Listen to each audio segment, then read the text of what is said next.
Namaste. This is Falguni Anisha, Assistant Professor from RR Education Trust College of Education and Research, Mumbai, Maharashtra. आज मैं आपके सामने एक सच रखना चाहूंगी, and this truth is regarding the two important components, diversity and inclusion. Yes, today these two components, diversity and inclusion, play a very vital role in the entire universe. But I would like to confine my today's talk on only genders. Now, one truth I would like to bring in front of us.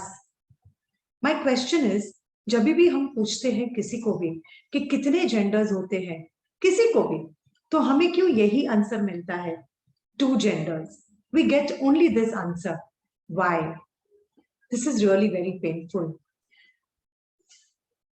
It really pains when there is a monotonous answer every time कि सिर्फ 2 ही gender होते हैं. I would like to bring to the notice that we as teachers should work hard कि हमारे future generation को ये समझना चाहिए that when a question is asked that there are how many genders, the obvious answer should be there are more than 2 genders. We even have a third gender with us. So I would like to confine my today's session on this third gender. I would like to share ये जो third gender है, this third gender, that is this transgender, is with us from time immemorial, from the epic age of Ramayana and Mahabharata. तो Ramayana and Mahabharat के time की कुछ stories मैं आपको बताना चाहूंगी. रामायण के वक्त जब राम और सीता वनवास जा रहे थे, तब उनकी प्रजा उनके पीछे जा रही थी और रो रही थी, कह रही थी, प्रभु श्री राम, आप प्लीज वनवास मत जाइए, रुक जाइए, आपके जाने के बाद हमारा क्या होगा. तब राम और सीता पीछे मुड़कर हाथ जोड़कर उन्होंने अपने प्रजा को कहा, भाइयों और बहनों, प्लीज आप अपने घर लौट जाइए, क्योंकि आप अगर इस तरह रोगे तो मेरे संकल्प को आप और भी कमजोर कर दोगे. इस तरह राम सीता अपने वनवास चले गए और जब 14 साल के बाद जब वो लोग वापस लौटे तो उन्होंने क्या देखा कि कुछ लोग अभी भी वहां पर बैठे हुए थे. राम और सीता ने कहा कि जब हमने आपको आज्ञा दी थी चले जाने के लिए, तो आप लोग 14 साल से यहाँ क्या कर रहे थे, आप क्यों बैठे थे.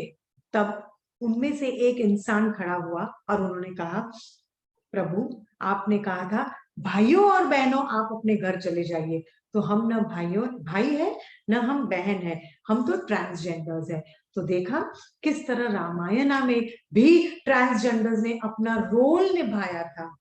वैसे ही महाभारत में अगर हम देखेंगे तो जब अर्जुन डर रहे थे, पांडव डर रहे थे कि कौरव उनको पकड़ लेंगे अज्ञातवास में, जब वो गए थे तब अर्जुन को जरूरत पड़ी थी एक ट्रांसजेंडर के रूप में वो बदले थे अपने आप को, और उनका नाम था ब्रियनला.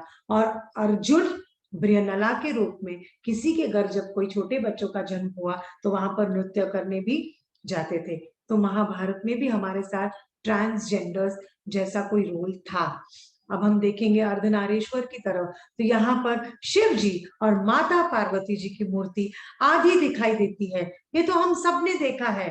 तो यहाँ पर भी देखो किस तरह अनंत कालों से, किस तरह एपिक एज से ट्रांसजेंडर्स हमारे साथ अपना रोल बहुत ही अच्छी तरह निभा रहे हैं. ये समझने की बात है. तो आज हम देखते हैं किस तरह ट्रांसजेंडर्स के और हम भारत में, इंडिया में काम कर रहे हैं. तो हम देखेंगे कि इंडिया में आज एक कोच्चि में सहज इंटरनेशनल करके एक स्कूल ओपन हुआ है इन 2016 and this school is only for transgenders. ये स्कूल में सिर्फ ट्रांसजेंडर्स पढ़ेंगे. तो आज मैं ये कहना चाहूंगी, right to education, access to education यहाँ पर सचमुच सच लग रहा है. Very true. दूसरी बात अगर मैं आपके सामने लाना चाहूंगी तो वो है एक्सेस टू जॉब. यस, अगर हम ट्रांसजेंडर्स के जॉब के बारे में सोचेंगे तो हमको पहले यही सोच आती थी, जैसे एक टिपिकल आवाज में ताली बजाना और लोगों से मांगना. लेकिन आज वैसा नहीं है.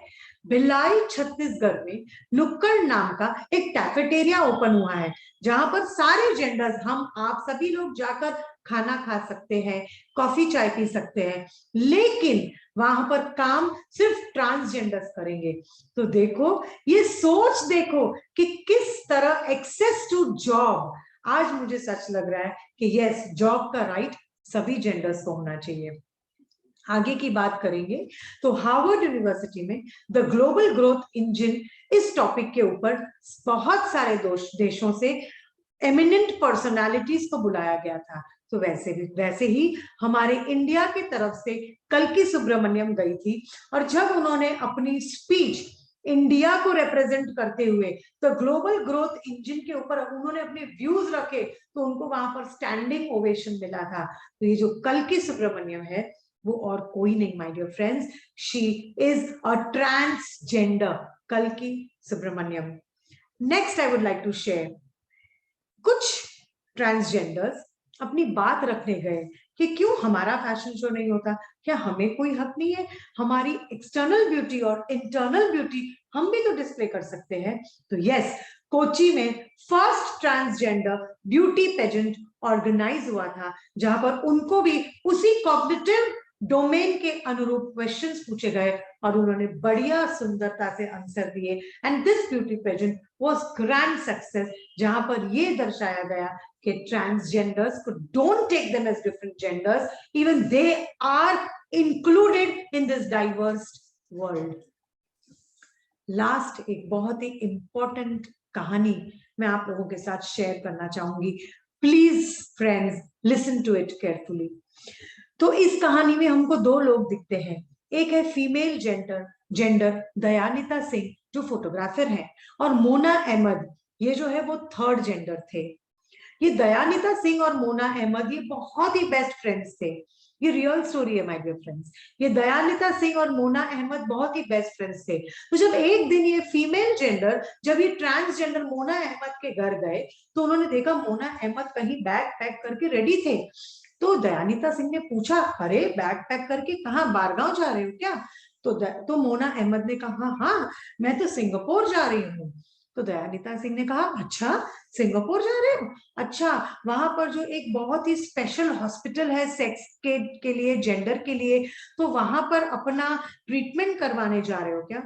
तब मोना अहमद, जब ये थर्ड जेंडर, जब इन्होंने ये बात सुनी तो ये सहन से गए, खामोश से हो गए, और फिर अचानक ही थर्ड जेंडर ने दयानिता सिंह यानी फीमेल जेंडर को समझाया, मैं क्यों मेरे जेंडर का ट्रीटमेंट करवाने जाऊंगी, मैं खुद ही में एक जेंडर हूं।